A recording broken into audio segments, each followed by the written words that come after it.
It's all about you, ladies. This is video number 27, and Sonia Morrison here with some tips on communicating from the heart. On video 26, I mentioned doing good self-care so you could be more present with the person that you're caring for.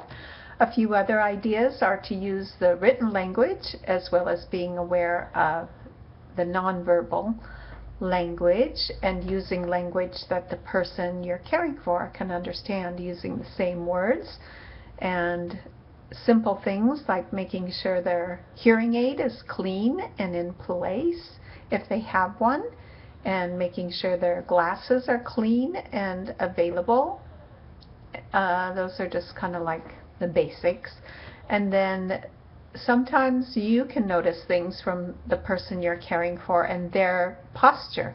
For example, a slouched posture could mean the person's uncomfortable or feeling tired or depressed, and maybe you could encourage them to move slowly and just be aware of each person's comfort zone. Sometimes just a little bit of shifting of weight can make all the difference in someone's comfort. So the written communication can be helpful not only as reminders, like in a journal kind of situation, and it can also be important to confirm that the person can read your language if you're actually expecting the person you're caring for or the team that's caring for someone you're sharing the care of. You'll need to make sure that they can understand the language and be able to read that. So in addition, you can choose the correct size of the letters, and you can choose the right kind of type, a clear print versus a handwriting, something like that. Sometimes pictures can definitely paint 1,000 words and be more simple and direct for communicating certain things. A common courtesy like knocking on the door to allow someone privacy when you're caring for them and let them know who's there can show respect for their privacy. Friendly greeting with the person's name is always a nice way to start the care, along with a friendly smile. Hand holding sometimes can be a way of slowing down and being present with the person you're caring for, and demonstrates that you care about their needs and that you're actually confident about yourself and the work that you can help them with.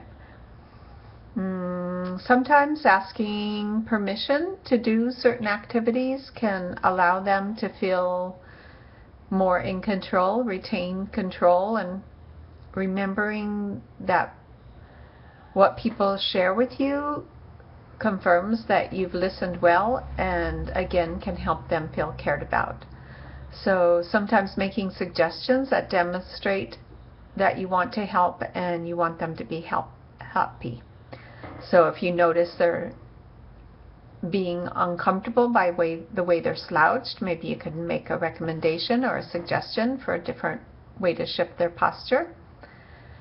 And sometimes a pause can be really helpful to keep you focused and caring if your own feelings are kind of starting to bubble up, or feel frustration or frustrated and impatient, angry. Any of those kind of feelings would be a good time to take a break, because your body language will still pass on that message. And then eye contact and a squeeze of the shoulder sometimes can be a nice reassurance and ways to acknowledge that you care about the person.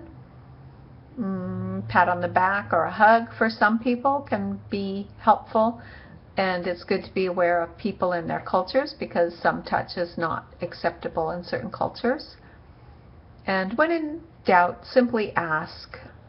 Encourage the person to talk, and while you listen well, and then follow through to get the help when needed.